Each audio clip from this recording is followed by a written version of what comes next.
All right, everyone. Thanks for bearing with us while we got set up today. And welcome to our financial aid virtual session. My name is Dr. Jessica Syed, and I am the Senior Assistant Director of Admissions here at Rowan. And I wanted to thank all of you for joining us today on this session. I know for some of our students, you've been with us earlier today on earlier virtual events. And for others of you, you may just be waking up for the first time today. It is only 2 o'clock, I guess. But regardless, thank you so much for joining us. I did want to give a special shout out to all of our accepted students who are joining us this fall. Any incoming freshmen joining us for our class of 2024, any incoming transfer students, welcome and extra special congratulations. We cannot wait to see you on campus soon. It's been great to get to know so many of you virtually, but we are really, really excited to get to meet you face to face. So for now, it is great to meet you virtually. For those of you who have been on other sessions, you guys know the drill, you know how this works, but if this is anyone's first time, I do want to run through it real quick so you guys have an idea of what this will look like today. So hopefully you guys can see us and you can hear us, but please know that we can't see you and we unfortunately can't hear you. But the best way to chat in any questions that you have throughout this session is by using the Q&A feature on the bottom right-hand side of your screen. So that is how you guys can communicate with us, and we really want to make this as interactive as possible. We recognize that this, of course, is a virtual session, but we want to make sure this time is used to answer any of the questions that you guys have. Really use this time to your benefit. The presentation today will be about 15 minutes or so, and the rest is really dedicated to you guys and whatever questions that you have. So again, please take advantage of that. And I know for students too, you guys may feel like you're alone in front of your computer, but we have close to 50 people on the session already today. So you are certainly not alone. We can see you guys on here. So as we get started, if everyone can try out that Q&A feature, for those of you who have done this before with me, you know what I'm going to ask for, but if you can introduce yourself. So give us your name, where are you from, maybe the high school that you went to. Tell us if you're coming to campus this fall or if you're still a prospective student exploring your options while you're in high school. And you guys, I'm always asking for Netflix recommendations. I'm looking for recipes. I always want to know some good workouts to do. We just covered that in my last session, although you guys were a little quiet on the workouts. I don't know how much everyone's working out at home, but I did just finish Ozark, so I need a new Netflix show. So I'm going to ask for a Netflix recommendation again today. So give me your favorite Netflix show that you guys have seen. I have already seen Tiger King, and I could talk for the next hour about it, but we will talk about financial aid. So if anyone has any other recommendations other than Ozark and Tiger King, I'm excited to hear it. So let's see who we have on the session today, and we'll continue to shout you guys out throughout the presentation. So we have, let's see, I'm Mani from Burlington. We have Sasha back again. Sasha, great to see you. Aaron from Cherokee, who is a junior in Marlton. Brooke from Freehold. We'll see you on campus this fall. We can't wait to. We're super excited. Morgan from Lenape is also an incoming freshman. Hi again, Tyler. Imposters is a great show. I don't think I've even heard of that. I'll have to look that one up after the session. Anthony, again, great to see you. Anthony, you always ask great questions during these sessions. So I'm going to put you on the spot for some more good questions later today. We got Anthony from Philly in the house. He said All-American is good. I do keep hearing that too. I have to, maybe that'll be next on my list. I'll let you guys know later on this week. We have Jack from Hazlitt. Sasha, yes, you're enrolled for the fall. Imani's an incoming freshman. Yeah, a ton of students. You guys are coming in hot right now. We have Vita from Caldwell, incoming psych major. Jennifer, who's a transfer student from Salem County. Fantastic. So great that we have a nice mixed bag of students here today, incoming students, prospective students, freshmen and transfers. So thank you guys again so much for joining us. At this point, I will turn it over to financial aid. I'm sure you guys are tired of hearing me talk, and this is what you are here for. So at this point, I will pass it to my colleague, Josue, who is the Associate Director of Financial Aid here at Rowan, to get us started. Good afternoon. Welcome. Like Jessica said, my name is Josue Velez. I'm the Associate Director of Financial Aid, and we're going to just have a quick presentation. Then we're going to open up the floor for some Q&A. And we hope that this is just the information is going to be useful to you. And we look forward to this time, and we welcome you to Rowan. And like Jessica said, we also hope that you're here in the fall, and we wish you all the best. All right, so we'll get started. I guess what do we have to hit the share screen? Okay. It's not letting me share it. Excuse us for that. So at the top under share content. Okay. Yep. Got it. I see it now. Perfect. There you go. I always joke in these sessions, bear with us as we get used to this new tech environment too. Yes. We have in a couple of sessions, I know some students have already met my dog walking across my room. So Bear with us, we're in tech All issues, right, but you're cool. up and running. Cool. Can you see that? Awesome. All right. So this is we're going to talk about financial aid. It's funny. Financial aid. Sometimes when students when new students come in, they're getting campus tours. They're finding out all the fun things. You say financial aid, it's like, oh, paint dry. It's so watching paint dry. But it's financial aid. I call it the vegetables of the college experience. You need it to get through it. It may not be the most exciting, but we do try to have fun here at the financial aid office and make the information as exciting as possible. So, and with that, we will get started right away. All right, one more. Here we go. All right, so this is an example of a college financing plan. Hopefully, you may have received this already. On this college financing plan, you see a cost of attendance, you see grants and scholarships, the net cost, and some other features. And so I'm going to go over these next few slides. We're going to go over this, and I'm going to do a breakdown of each section for you, and hopefully that'll give you some understanding of the college financing plan and what it takes to afford coming to a university such as Rowan. All right, so we're going to start off with from the top. It says cost of attendance. Cost of attendance is a student budget. Cost of attendance is not your bill. I'm going to repeat that. Cost of attendance is not your bill. It is a projection of direct and indirect costs from a given university. Every university has a cost of attendance. And so within the cost of attendance, you have direct and indirect costs. An indirect cost would be like books and supplies, transportation, and other educational costs. A good example of this is for my home budget. An indirect cost would be like my groceries, because I budget it, but I don't know what it's going to be. My mortgage and my car note, I know what I'm going to pay each month on that bill. And so a direct cost would be something that you're billed for, and like tuition and fees is a direct cost. If you live on campus, room and board is a direct cost. But these other indirect costs are not billed. So when you look at cost of attendance, you might see a higher number, like the $36,000 you're seeing on that screen, but it doesn't cost that to come to Rowan. It could be more like 28, 29,000, and for some students, it could be even 14,000.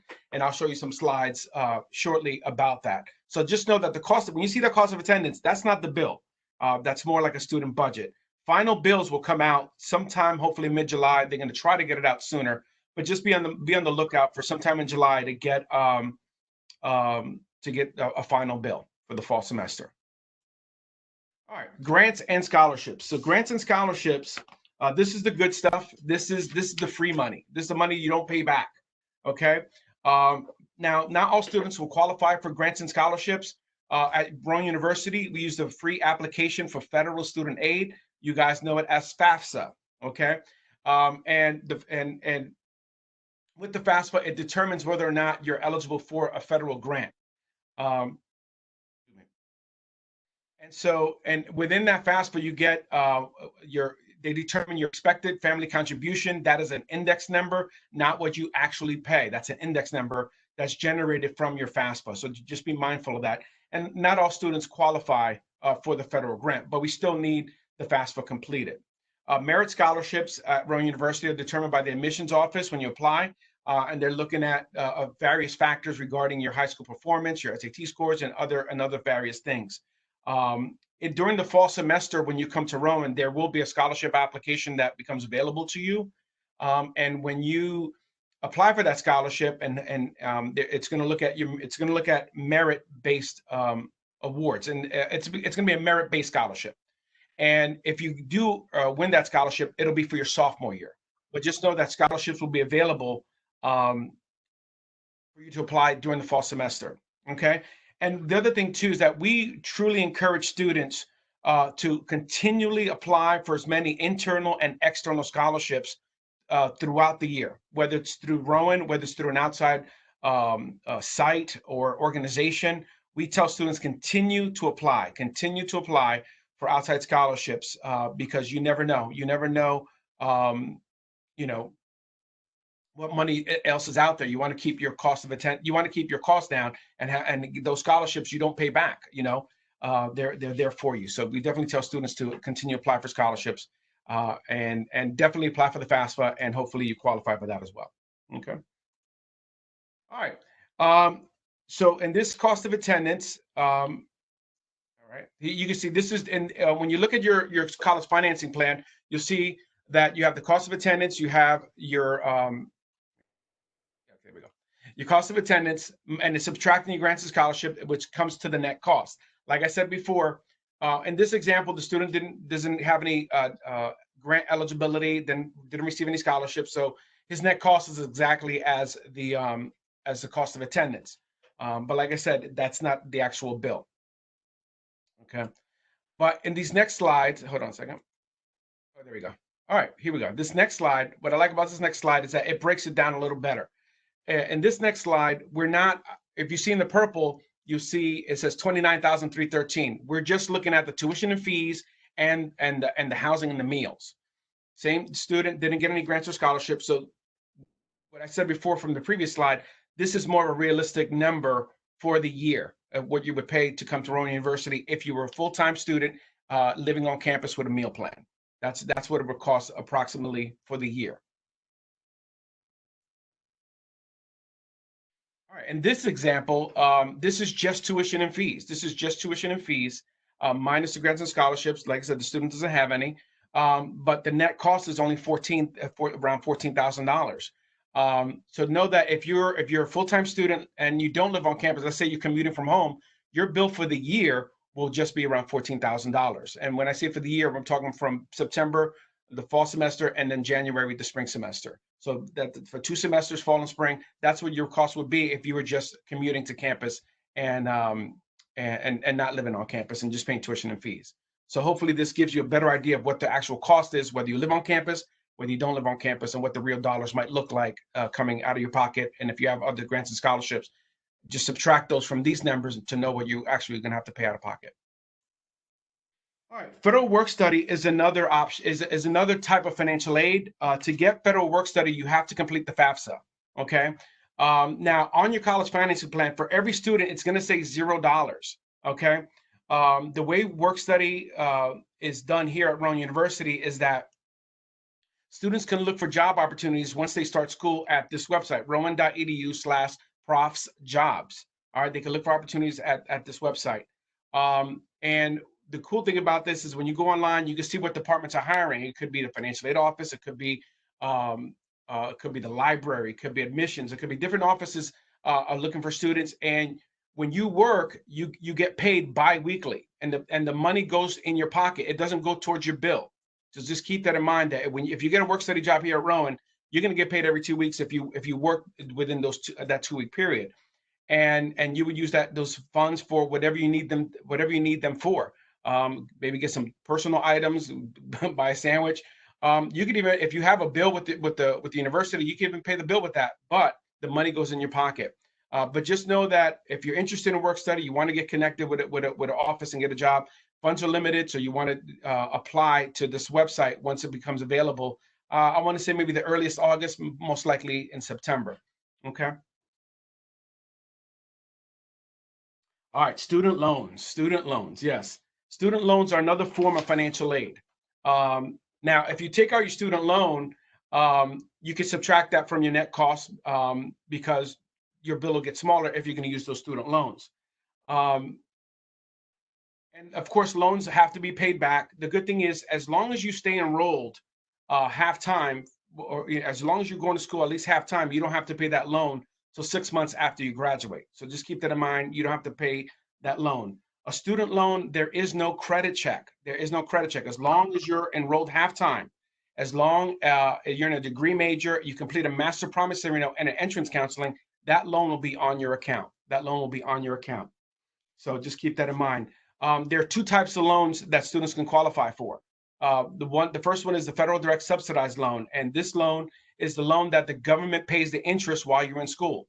So basically, if you borrow that $3,500 that's listed on this sheet,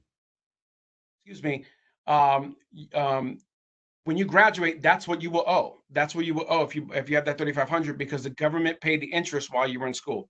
And conversely, the unsubsidized loan will be accruing interest. Now, keep in mind that you're still not paying on these loans while you're attending school the 4 years, that you're attending Rowan University. But just keep that in mind. And like I said, you don't make those payments. The 5,500 number that you see here is for dependent freshman students coming in.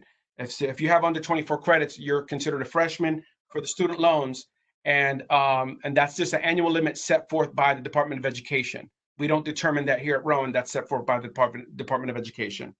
Okay. One more thing to mention, that not all students will qualify for the subsidized loan. Not all students will qualify for the subsidized loan, and but most students do. Just keep that in mind, that you may not qualify for it, but most students do, because it's based on eligibility. All right, some other options. And like I said before, that family contribution, that's the number that comes off the FAFSA. It's expected family contribution. If you see that number on your sheet, on your college financing plan, and this number says $25,139, that's, like I said, once again, this is not what you pay or what your family is required to pay. This is an index number for the financial aid offices around the country, because your FAFSA has an EFC on it, but just know that's not something you pay. Okay. And like the slide says here, it's determined by completing the FAFSA. It is an index number, and not how much or little you're expected to pay.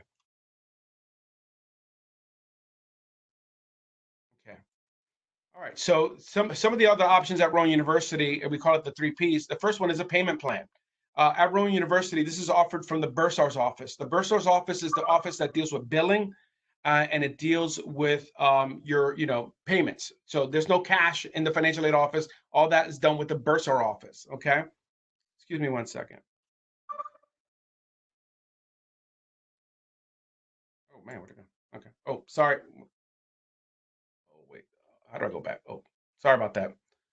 I keep getting dinged here. I'm trying to shut that off. I'm so sorry. All right. Okay. So with the payment plan from the bursar's office, you get billed 20% each semester. All right. They divide it between 5 months. So for the fall semester, that's from August to December. Let's say you owe $1,000 after everything's been accounted for. You got financial aid, you got loans, and you still have $1,000 balance before the fall semester. You can make 5 payments of $200 each month from August to December, and it's just a one-time enrollment fee each semester. And that's one way that you don't have to take out an additional loan. You can make those payments directly to the bursar office. There's no interest on this. It's just a 5-month payment plan, and it's something that you and your family could take advantage of if this is something that you want to consider.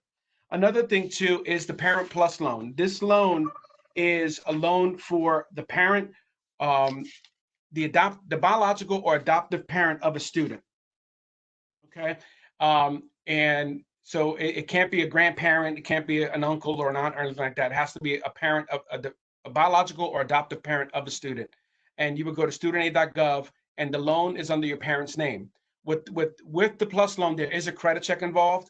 But one of the good things about it, there's no limit to what you could borrow for that year, because you can borrow up to the cost of attendance. So that $36,000 number, let's say all you got was $5,500 in the loans. Your parents could borrow up to the 36 number, well, 36 minus the 5, and they could borrow that in the Parent Plus loan. And the Parent Plus loan is done once a year. You don't do it for 4 years. Anything we do is by year. All right, you do the FAFSA once a year, and you would do a loan for 1 academic year. Okay. There's also you could also do a private loan, and this website here. What's cool about this website, elmselect.com, is that you can with this website, there's different lenders, and you can compare and see what their interest rates are, the terms and conditions, and make the best decision for you and your family. So just keep that in mind. Now, you might ask, well, what's better, the Plus loan or the private loan? At financial aid, we don't have that. We wouldn't know, because we don't know what you're looking for in a loan. There's benefits and for both of them. We want, people ask us all the time, which loan should I do? So we don't really know. So we tell students and parents, please, do the research and see what's the best loan for you. Maybe it's a private loan, maybe it's a Plus loan. We don't know. But once you do that, you can go to those websites, apply it. If you're approved, we'll process it, and it'll be on the student's account in a relatively short time. These are some options to consider. All right. So we're wrapping up, and one note to remember is that we understand that we're going through a very difficult time right now. We're going through a very difficult time where a lot of people are being impacted by this COVID-19. And one of the things we offer in the financial aid office is what we call income adjustment appeals. It's something that it's available online for continuing students and incoming students who have accepted Rowan's offer of admission. Okay, and something to note is that when you're doing the FAFSA for this fall, all right, when you're doing the FAFSA for this fall, we're in the 2021 academic year. Okay, we're in the 2021 academic year, and the FAFSA is using 2018 tax information.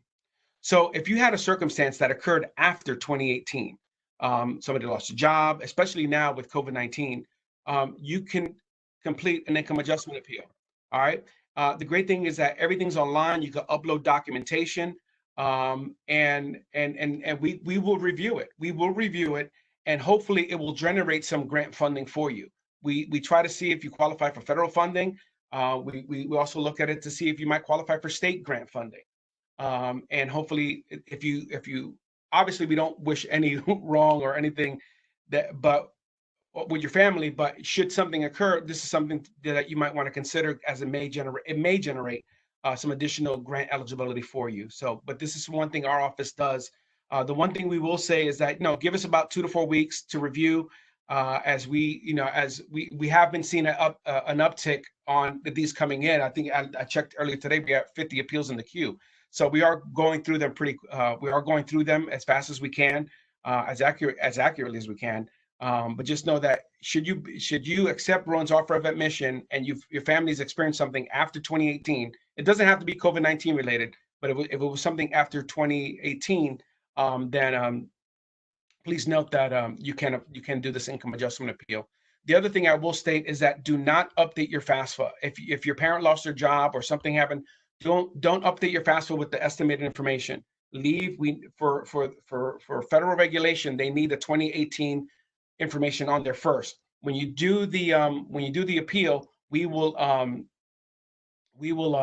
look at the documentation. We'll make the adjustments. There's a flag there that we put on there.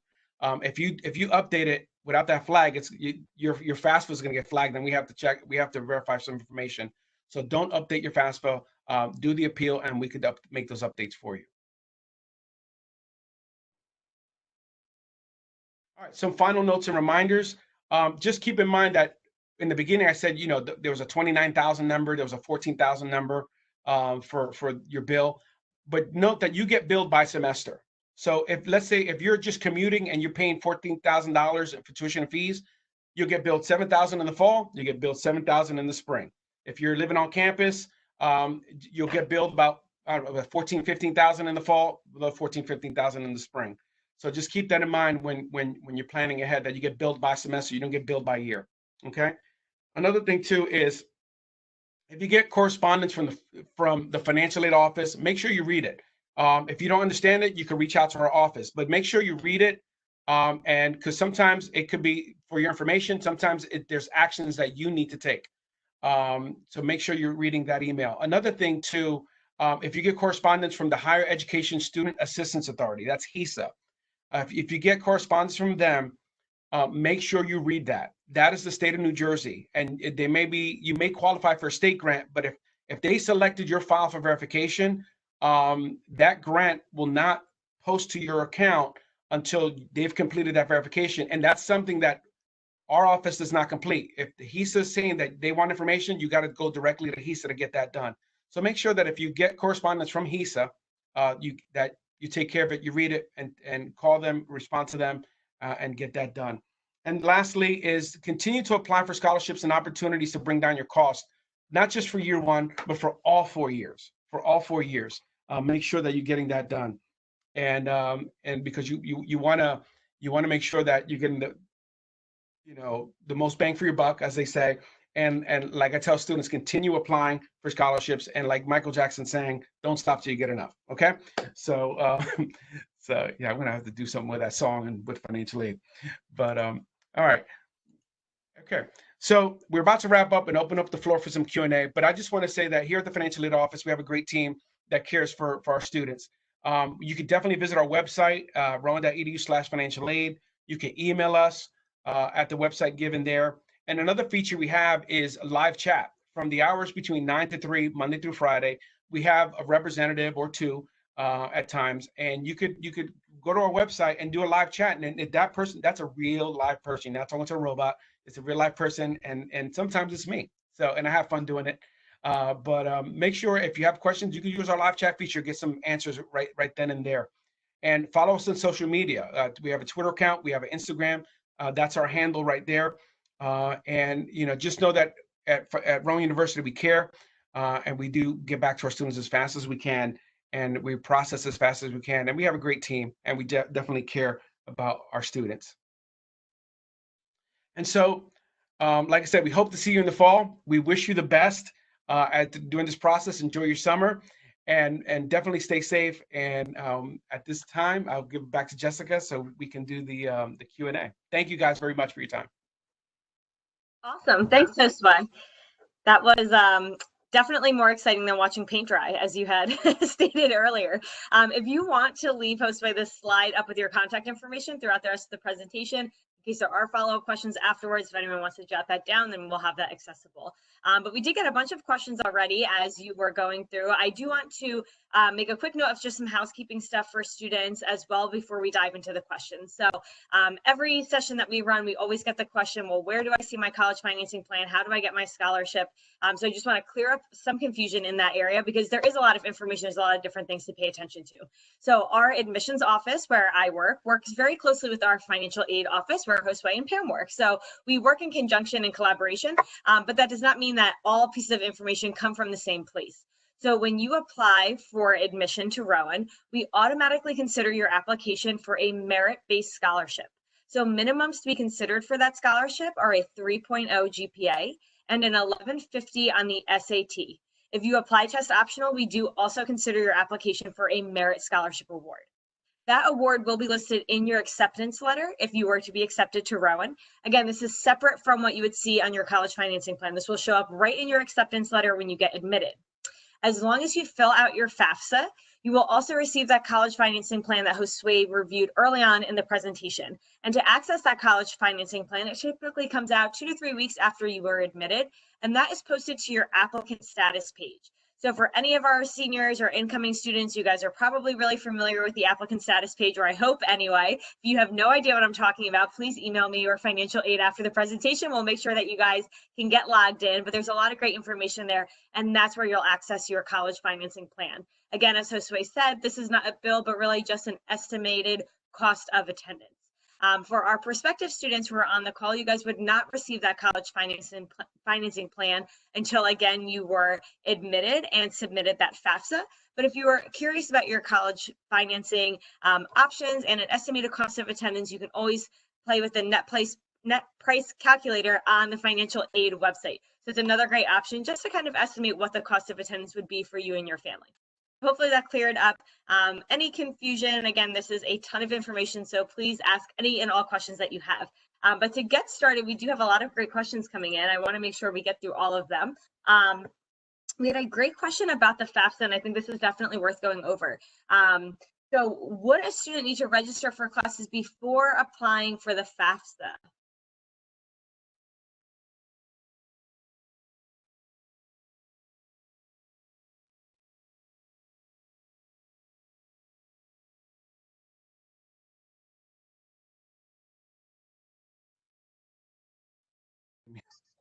Hey, can you hear me? I'm sorry. Ah, oh, wow.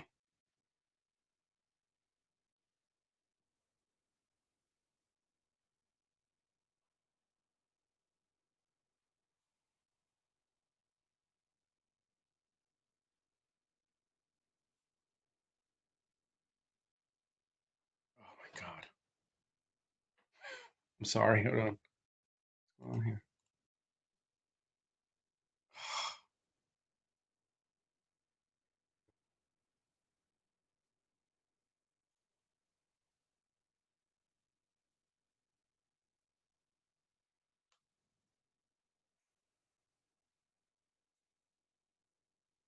Hmm.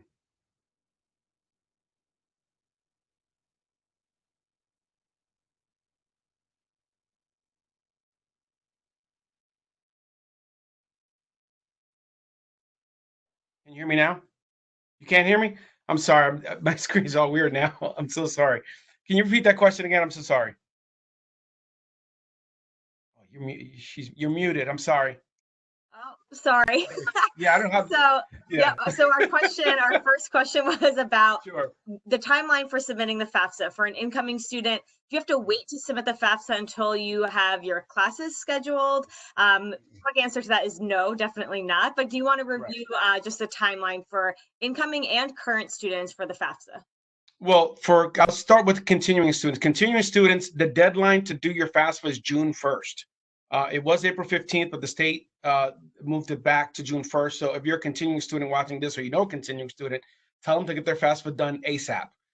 For incoming freshmen, there is no deadline, but we would say if you haven't done it, do it now. Like Jessica said earlier, without the FAFSA, we won't be able to get that college financing plan to you because they're looking at the admissions app and they're looking at the FAFSA information. So we want to make sure that you want to get that done as soon as possible.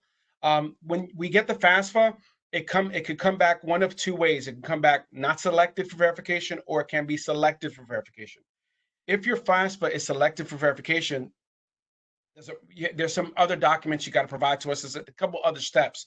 So it's better to get it done now because everything's online and you could upload documents and get it done, or we can get the verification done even now.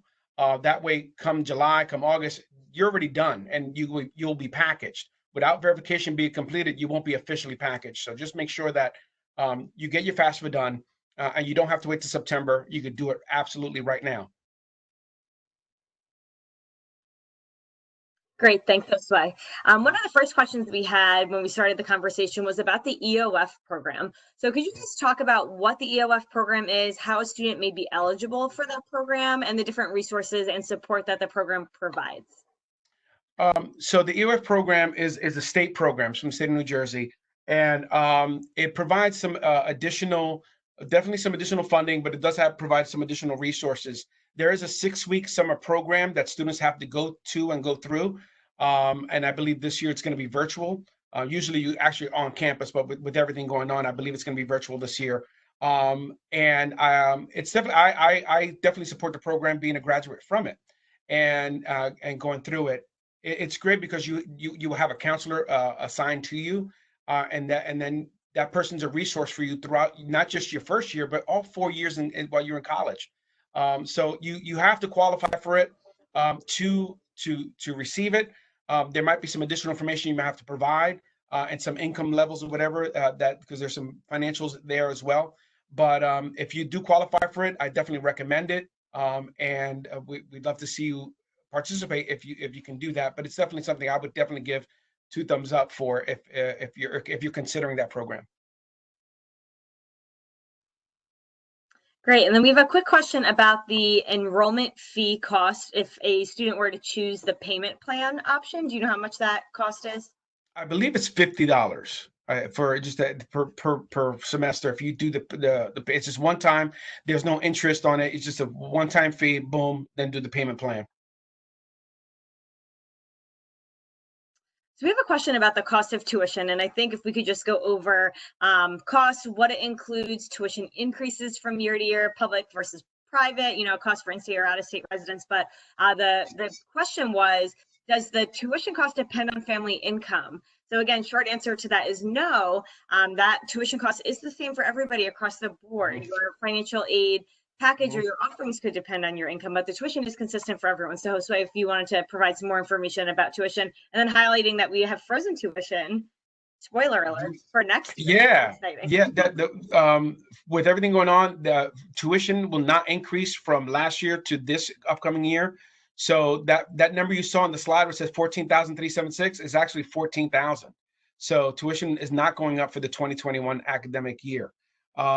Tuition and fee, and that's tuition and fees. I don't know, Pam, you want to speak more to fees, but just it's that's what it just covers your cost for going to class, and the fees cover, I guess, various things of being on campus, and and there's a flat rate. That's another thing too that at Rowan University is flat rate. If you take anywhere from 12 to 17 credits, it's the same price. it's the same cost. It's still $7,000 per semester. If you take 12 credits or 17 credits, that's what you're paying. And that's a great deal because, like I said, you want to graduate. And one thing I recommend students is plan to graduate, unless you're doing a special program, maybe where you're doing some masters connected with it, but you want to graduate in 4 years because every year, every semester you're taking in addition, it's going to cost you more money. So I would keep in mind, like, let me try to get out of here in 4 years. And you can do that if you take 15 credits a semester. You in 4 years you'll be graduated. The great thing is, if you take 15 credits, it's the same price as taking 12 credits. If you take 17 credits, it's the same price. So that's something to consider with tuition and fees. And like I said, with the great news of tuition increase not going up for this year, that's a great savings, hopefully for families coming in. But that's what it is. But back to the question that it's a flat rate for everyone. The only difference is if you're out of state student, it's a little bit more. So it looks like we have some graduate students on this session as well. Are there any grant or scholarship opportunities for graduate students? Pam, you want to take that one? Sure. At this time, we do not have grant opportunities for our graduate students. We do, graduate students are eligible for unsubsidized loans. And that is it at this time. Thank you, Pam. Great, thanks, Pam. So we had some questions about loans. So a couple of different questions coming in from different students, and I think some parents on the session, which is great. But can you guys give, let's just say, a general overview again about loans, differences between subsidized and unsubsidized? Sure. Once the student knows they are eligible for loans, how do they go about the process of accepting those loans? If a student wanted a Parent Plus loan, so if you guys could give just an overview on loan options, sure, would be fantastic. Sure. So let's say you're coming to Rowan, you've accepted the offer of admission, and you're in, you're in your classes have been picked. You get an official award package. When you get your award package, if you got a grant or a scholarship, it's going to say accepted. When you go into the SelfService, your student account, it's called SelfService. You go into the financial aid tab. You're going to see that any scholarship or grant, any free money is going to say accepted, which is great. And work study is going to say accepted if you get that. But student loans are going to show up as offered. If you need your student loans, you would go into your SelfService account, you would accept your student loans, and then when you do that, it's going to give you some instruction to complete the master promissory note and the entrance counseling. And you'll do that at studentaid.gov. And that's the steps to getting the loan. As I mentioned before, but I've reiterated because I understand that this might be new information to everyone. The subsidized loan, if you got that means you qualify for the subsidized loan, which means that the government's paying the interest on that loan. So if you got that $3,500 subsidized loan, if you borrow that loan when you graduate, that's all you're going to owe. If you take out no other loans, if you only take out that first year $3,500 loan, when you graduate, the day you graduate, that's all you owe is $3,500. 6 months from the time you graduate is what you get a grace period, and after that 6-month grace period, repayment begins on the loan. And for the subsidized loan, that's when it starts accruing interest.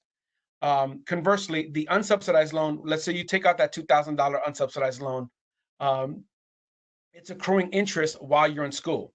Now, keep in mind, you're still not paying on the loan or the interest while you're in school. What will happen is when you graduate, you'll owe the principal and you owe the interest. And typically, this is my understanding of it. When you go into repayment, they take the interest and they add it on to the principal. But like I said, 6 months after you graduate or you stop attending school, that's when those loans go into repayment. But just know that the subsidized, if you qualify for it, that's great because the interest is not accruing and the unsubsidized loan is accruing. And then the final question about Parent Plus loan, was that correct? The Parent Plus loan is a loan for a parent, a biological or adoptive parent of a student. We've had loans where it's been a grandparent but we can't process that. It's for a biological or adoptive parent of a student. The parent or student would apply for the loan. No, the parent of the student, okay, not the student, because the loan has to be in the parent's name. Every year we get a handful of loans where the student is the borrower and the parent's the student. We can't do anything with that loan. So when the parent goes to studentaid.gov, they can apply for the Parent Plus loan. The parent is the borrower and the student is the student. The child is the student. And so with the Parent Plus loan, like I said, there is a credit check involved. If a parent gets denied the Plus loan, they can appeal it. They can get an endorser, like a cosigner, or the third option is the student can say, my parent got denied the Plus loan. They can borrow an additional $4,000 of another subsidized loan. It's one of those three options, not multiples of those. You can appeal it. A parent can appeal it. They can get an endorser, or the student can borrow an additional $4,000 of an unsubsidized loan. But like I said, it's contingent upon being denied first. So just keep that in mind. And the private loans, they're similar to the Plus loan in that there's a credit check involved. Now, with a private loan, a student can apply for it. And for many students, they need a cosigner, so the parent's the cosigner on the loan.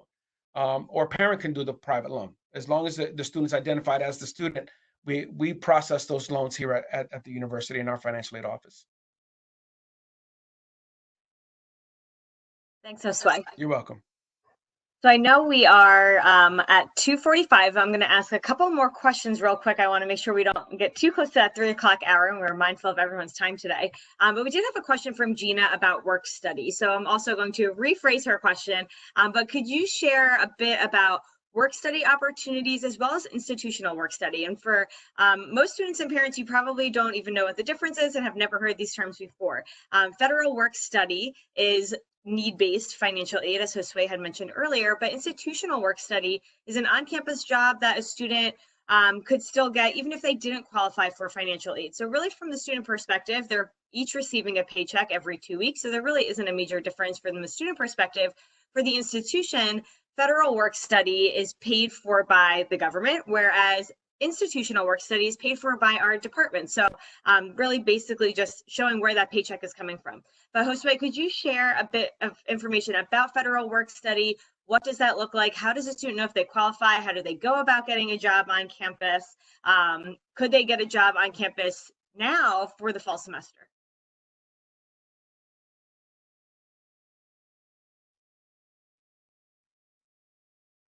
Can you hear me now? Okay, good. You're good. Okay, so thank you.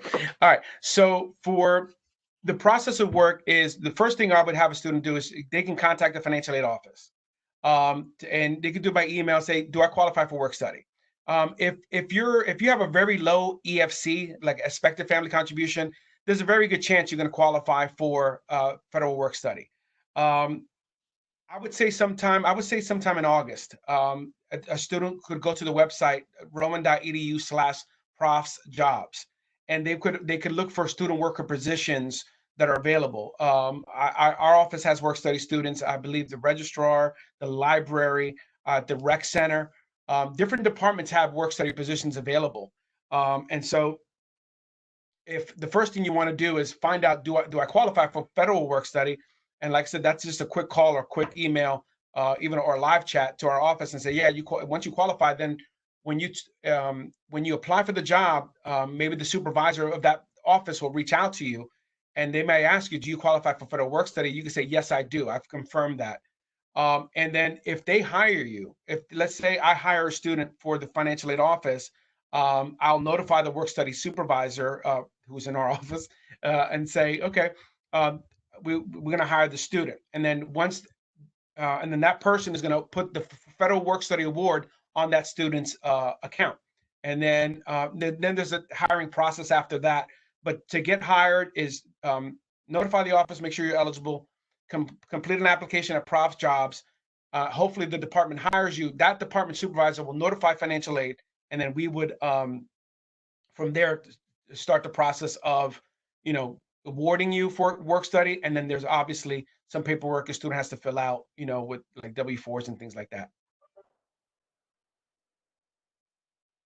Great, thanks, Josue. For any dependents or students in the military, any veterans that we have, could you go over some of the different resources that are offered? There is an office here. There's an Office of Veterans Affairs, I believe it's called. and they're in our building. I still think they're in our building. Yeah, and so and they do work with parents and students who are veterans. And you could reach out to that office. I believe her name is Beth Sosnowski, and there's another person there whose name escapes me right now. But they do. You would contact their office, and they could help guide you with whatever the paperwork is, whatever the process is. And obviously, yeah, they can definitely help you if you're getting some kind of GI Bill or whatever benefit from the military. Absolutely. Great, thanks, Josue. And I'm going to take the last question about timeline for opening the scholarships for incoming students for next fall. So again, when you apply for admission to Rowan, you are automatically considered for a merit-based scholarship award. So our common application goes live early August. I think it's actually August 1st. So if you guys really want to get a head start on it and you have some time this summer, you can start working on it again as early as August. We typically start reviewing applications in October or November and start sending out decision letters shortly after that. So again, in your decision letter, your acceptance letter would list your merit scholarship award. So you guys don't have to fill out anything additional for that merit scholarship award. So that would again be given automatically as we review your application for admission. So hope that clears up any confusion about, again, the differences between a merit scholarship award and need-based financial aid that we were going over today. So again, I do want to be mindful of time since we are at 2:50. Josue, do you have something else to add? Sorry, go for it. I got Pam reminded me of some good news that for this upcoming year, 2021, student loan interest rates are at an all-time low. They're at a 2.75%, and the Parent Plus loan is at a 5.3%. So I just wanted to share that information when you borrow student loan this year, that the interest rates for 2021 are 2.75%. That's extremely low. Wondering if I can refinance. That's awesome. Give it a shot. Give it a shot. Very good. So that is exciting news, and that our tuition has been frozen for the year, I think, again, is really encouraging for students and their families, especially during this time. So as we wrap up today, again, being mindful of time, we do have an admissions presentation at 3 o'clock that I'm assuming some of you may be hopping over to in the next few minutes or so. But can we end on a piece of advice from Josue and Pam for our incoming students and their families? First of all, once again, we thank you for giving us your time, and we congratulate you on this and getting to this journey, this part of your journey in your life. And the piece of advice is, once again, continue to apply for scholarships, and be patient with financial aid. This is, I think, for everyone, this is a whole new world we're living in. But we're doing our best to meet the students and address the students and take care of all the emails and chats we're getting. And with that, I'll leave it to Ms. Pam for her wisdom to share. Got me on the spot, but the best advice would be to encourage you to continue to check your email and look at your portal through Slate constantly to make sure that you are aware of any updates. You'll see sometimes various Rowan daily emails. It's okay. It's a lot. We understand, but please, every now and then, read through them to make sure you're up to date. Stay current. Stay current. Stay current. That's my best advice on your journey, right? So if it means Rowan Daily email, if it means you're going to, utilize your cell phone for social media to stay connected, stay connected. Stay connected. This is your journey, and congratulations. Awesome. Thanks, guys. Well, a huge thank you to Josue and Pam for spending your afternoon with us today, giving us so much great information. And I hope that answered most of the questions that we had. I know we didn't get to every single question, so if there are still questions out there, or if you guys think of something later on tonight as you're kind of debriefing and thinking all of this information through, you can email financialaid@rowan.edu. The contact information is up on the screen. Chat with them, follow on social media. I think it's the best way, again, to stay connected and get your questions answered. So congratulations again to all of our incoming students. We are so looking forward to seeing you on campus as soon as possible. And thank you again for joining us today. Enjoy the rest of your afternoon, and maybe I'll see some of you at 3 o'clock on our admissions presentation. Thanks, guys. Have a great day. Bye, Take everyone. care. Bye. Bye.